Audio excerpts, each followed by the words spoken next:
Hey everyone, I'm Carolyn from Tranquil Mentor, and today we're going to be making a Halloween spooky bloody hot cocoa cup faux whipped topping mug topper. These mugs are from Amazon and they come in a pack of 4. The syringe is from Temu, and we'll link everything down in the description box below. For the red drizzle, we used 3D paint from Dollar Tree. I just love the way it came out. Let's get into the video and watch how we did this.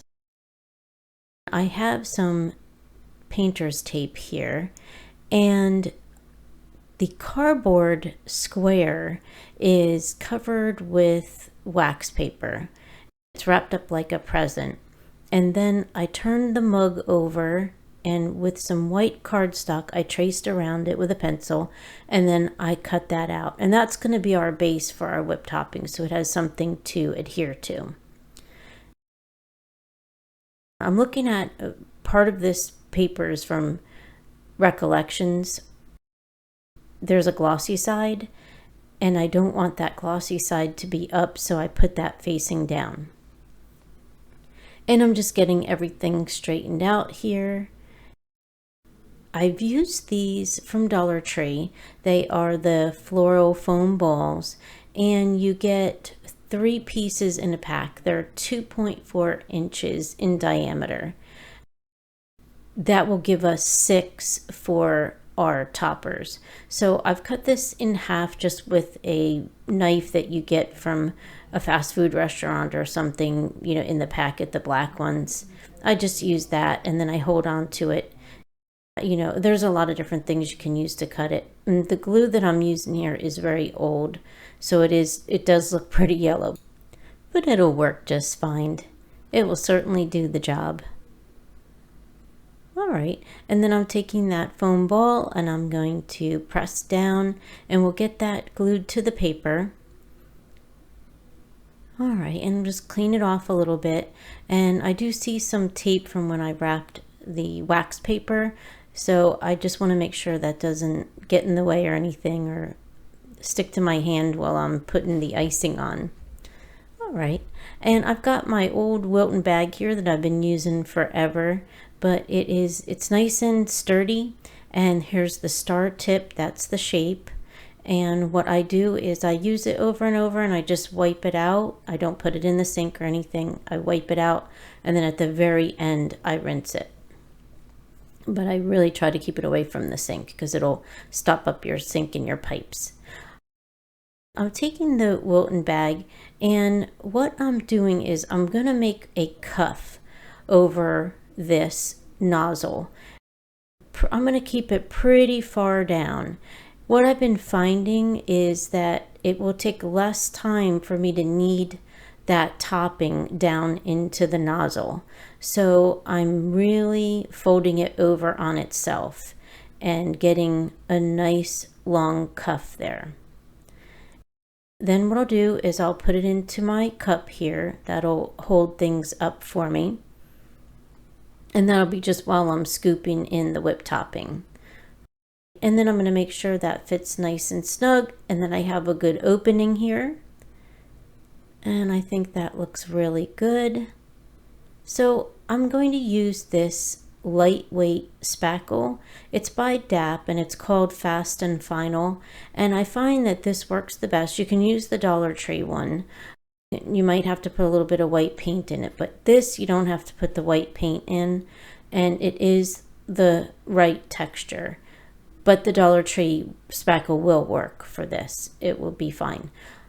And this, I just love the texture of it. It comes out almost like a scoop of ice cream.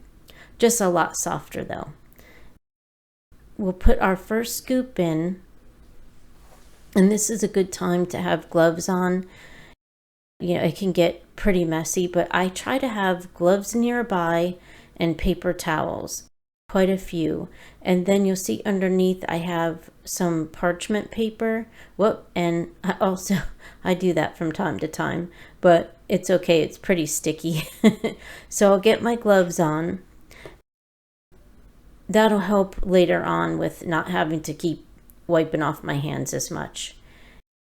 I'm going to put a second scoop in here, And this is about right.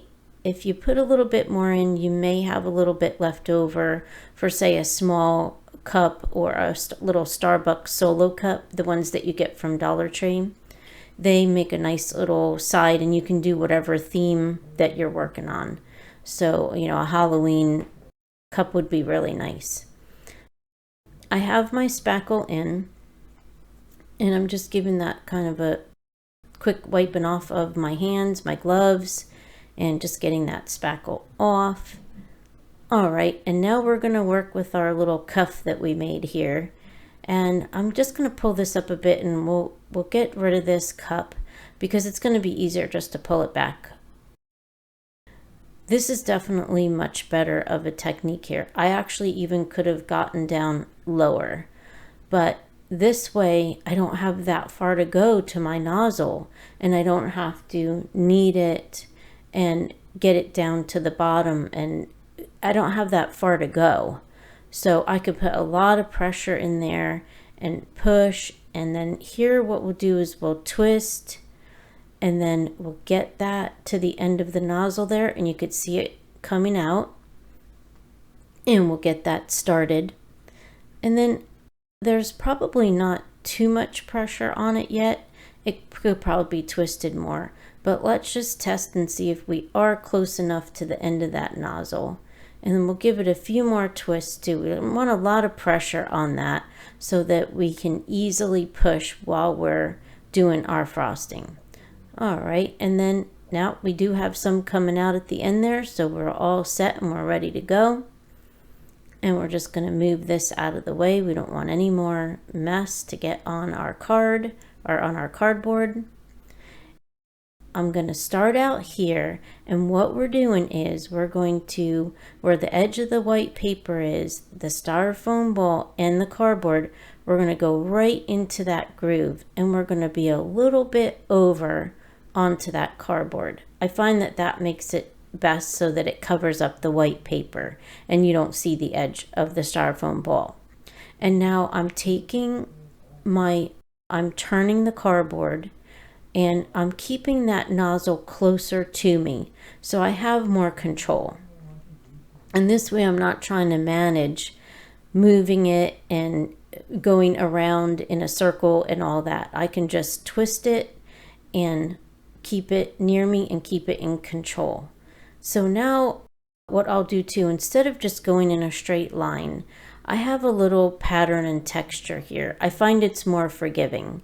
And what I'm doing is I'm moving, and then I'm pushing a little blob in, and then I turn, and then I push a little blob in, and that creates such a nice pattern. And then even if you have to, and you'll see here I'm squeezing to get more pressure, and even though my nozzle stuck in there, it didn't change the pattern or anything. Very forgiving technique. So we're going to keep going, and I'm starting to be where I have to really choke up on the pressure here. I could probably have stopped, maybe twisted the end of that more, but I keep going, and I keep going and twisting and turning. And then what our goal is that we want to cover up the styrofoam ball, and we could certainly stop here any time, you know, you could stop, and that would be beautiful. What I'm going to do here is I like a little dollop on top. So I'm starting to make that now, and I am running out of steam here up on top. So I'm working around and I'm milking it, and I probably could have stopped, like I said before, and maybe pushed a little more up, but I'm just pushing into that nozzle right now and pushing out the nozzle. So I'm getting my little final dollop here, and we're just going to loop around, and there you have it. It's just my favorite dollop. I have to make it perfect. And there is just such tranquility in this, and it's just so rewarding when you get done. And I just absolutely love this part of the process. And I'm just going to keep turning it so you can see how it came out. I just love it. And then I'm going to put this off to the side. We don't want this anywhere near what we're doing, because this is food coloring that I'm using. If I do find the link, I can't remember where I got it, but if I find the link, I'll put that below. I'm just going to use this food coloring. I've got one of those little red solo cups I talked about from Dollar Tree, and this is some of the red food coloring. A little goes a long way. That is literally filled up, as you could see, and then there's just a few drops of red. And then I have my syringe here. I'm just going to open that up, and you can see I was working with it a little bit, so there is some in it. And just push away, stay away from your whipped topping, and then you're going to pull that syringe out, pull your plunger back ever so slightly, keep it in there, and then there you have it. You just pulled up your blood and your syringe, and then we'll just put this top on here. Move that out of the way because you don't want something else in your way. You can see I got a couple little red drops on there, but that's okay. We're far enough away from our topping. We're going to tighten up this nozzle very, very tight because we don't want the red leaking back into our beautiful whipped topping. We just do not want that. So what the goal is here is we have that ball underneath, the styrofoam ball, so we want to get that tip into that styrofoam ball, and we want to put it at an angle. So we have to be very gentle and very firm with the way that we do this. We don't want to push the plunger in. See, I'm wrapping my hands around and it looks like I'm pushing the plunger, but I'm not. And then I have it in there. Ever so gently and just with firm pressure, get that into that styrofoam ball. And here is our 3D fabric paint from Dollar Tree. I grab this anytime I see it. They're tiny little bottles, but they mostly have primary colors, some pink and neon. And when I see them, I grab them. What we're going to do is use this for our bloody drizzle, and we'll squeeze our tube from the top, and then I'm just drizzling down the side. But of course you could put your drizzle on any way that you want. But I really like that Dollar Tree has this 3D puff paint or 3D paint because I can use it for so many different fake bakes. I love that red. I just think it was perfect. And it really looks not so creepy, but nice and bloody, you know. So, and here we are. We've got our cute little hot cocoa mug, and he doesn't look scary at all. He just looks so cute. He's got his little cute pink tongue out, sticking out too. The chocolate dripping is adorable. If you make one of these faux whipped toppers, tag us on Instagram or visit us on Facebook at Tranquil Mentor so we can share your creations with our crafting and DIYing community. After all, that is what it's all about. And if you're already one of our subscribers, welcome back and thanks for watching our video today. And if you're not a subscriber, welcome, welcome. And if you would be so kind to subscribe and like our video, it helps YouTube notice us a little bit more, and it supports our channel and helps us to grow. And as always, thanks for watching, and we will see you in the next one.